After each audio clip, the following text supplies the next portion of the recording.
and other dignitaries, Kerala State Oxford Chairman Panakkad Rashid Ali Shihab Thangal, Samasta Kerala Jamiatul Ulama District General Secretary UEM Abdurrahman Maulavi, respected Swami Sri Sri Keshavananda Bharati Ednir Madhadipati, and my dear friends, first of all let me welcome Swami Agnivesh, a great man who has always supported the poor and downtrodden and was always in the forefront when it comes to the fight against the religious intolerance. Kasaragod is the northern part of Kerala. Where is it? Mix of different religions, many castes and 7 languages. We call it a Saptabhasha Sangama Bhumi. It is the land of Malik Dinar, the companion of Holy Prophet, who has given all support to build a mosque by the Hindu community. This is the shining example of the communal harmony what existed here. Recently, we are witnessing clashes in the name of religion, caste and other things, and this soil. It is the time for spiritual reformation, and here the lies of significance of the visit of distinguished leader like Swami Agnivesh. On behalf of the entire community of Kasaragod, I thank you for attending this function. This function assumes great importance in the current scenario as we are witnessing intolerance of the country in all spheres of life. Kerala has a beautiful history of religious tolerance and coexistence, and this tradition has been deeply rooted in our minds.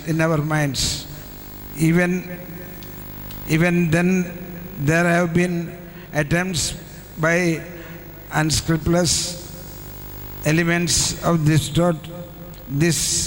peaceful coexistence. This is the right occasion of say Manishada to all who are being these shameful acts. Sunni Mal Federation is a federation of 400 out of 450 different mahal in Kasaragod district, and is the largest federation in the district. Mahal means the area which comes under the purview of mosque. Besides the religious activities, Mahal concentrates on the development of activities of that region and the upliftment of all kind of people.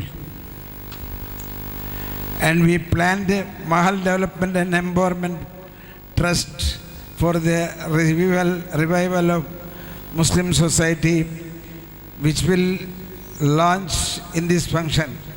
Today we have gathered here to chant to Manishada, to the intolerance, which is the slogan of this conference. We should say this is the love of people and is live together irrespective of caste, creed and color. We need a peaceful country. All its religions are built upon the principle of non-violence. Look at Bhagavad Gita, look at Bible and look at Quran and other religious texts.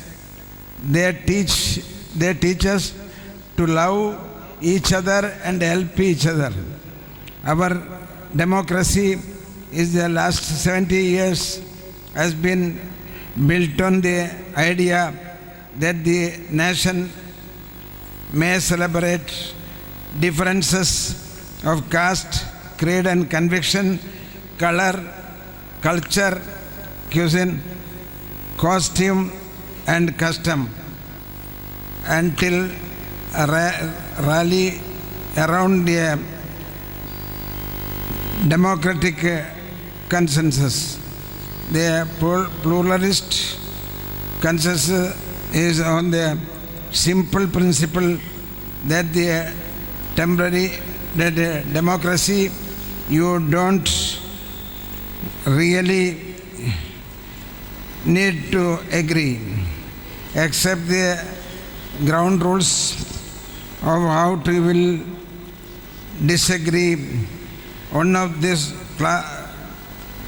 basic ground rules, the respect for difference, not just respect, but as Swami Vivekananda to memorably put it, acceptance of difference.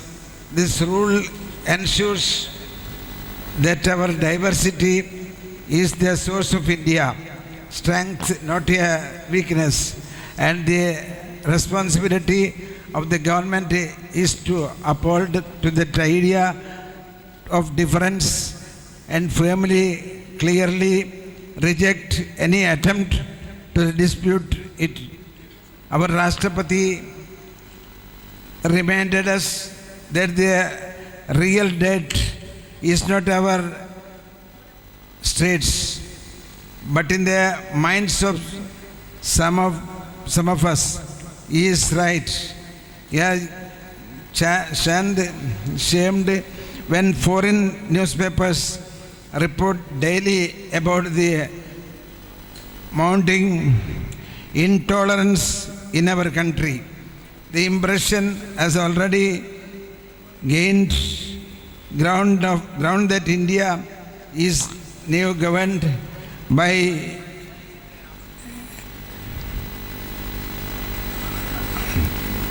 the reactionary forces, terminated, put minorities, rationalists and liberals of their place. This has caused incredible damage to the global perception of India. The Kerala House beef inspection incident secured the every day that 50 American leaders were in Delhi. Every one of them beef eater. What would they have brought to the intolerance of their host country? And it is affecting our national security too. We cannot